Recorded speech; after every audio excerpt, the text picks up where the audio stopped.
Hello mga Midas, Mami Arby, at today nga itatry natin sagutin yung isa sa mga questions regarding sa family visit visa for Saudi Arabia. But before we start, if you are interested in this kind of topic, please head over to my YouTube channel kasi marami na po ako na i-share regarding nga sa family visit visa for Saudi Arabia. And if you are looking for hotel and other activities anywhere around the globe, you can always use Klook app kasi mas makakamura ka.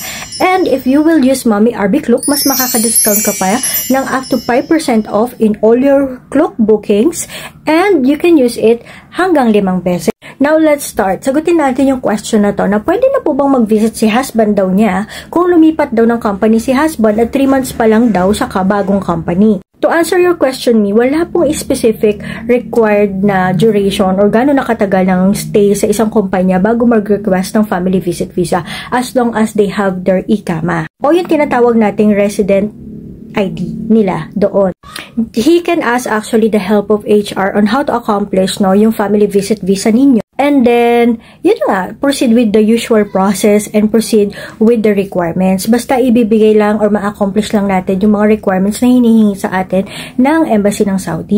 To know more kung ano-ano nga ba yun, just head over to my YouTube channel kasi nandun na lahat yung listahan ng mga kailangan for the family visit visa. Actually, medyo nalilito ako sa part na to kasi meron akong mga nababasa na merong mga certain professional na ikama ID kung sino lang yung pwedeng mag-family visit visa, and then yung bracket na which is 3,500 Saudi Riyal na dapat salary ng isang empleyado sa Saudi before they can request for a family visit visa. But based from the embassy itself, wala naman daw pong nire-require na gano'n. So, yun ay based lang sa aking research.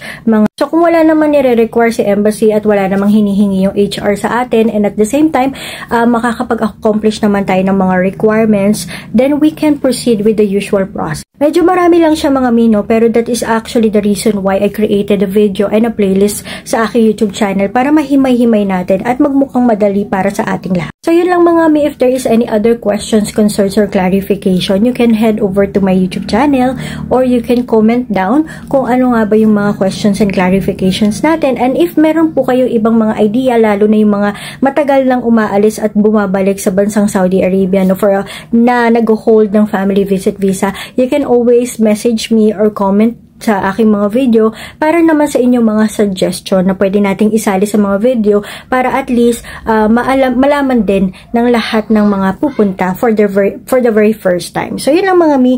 Thank you and see you on our next video.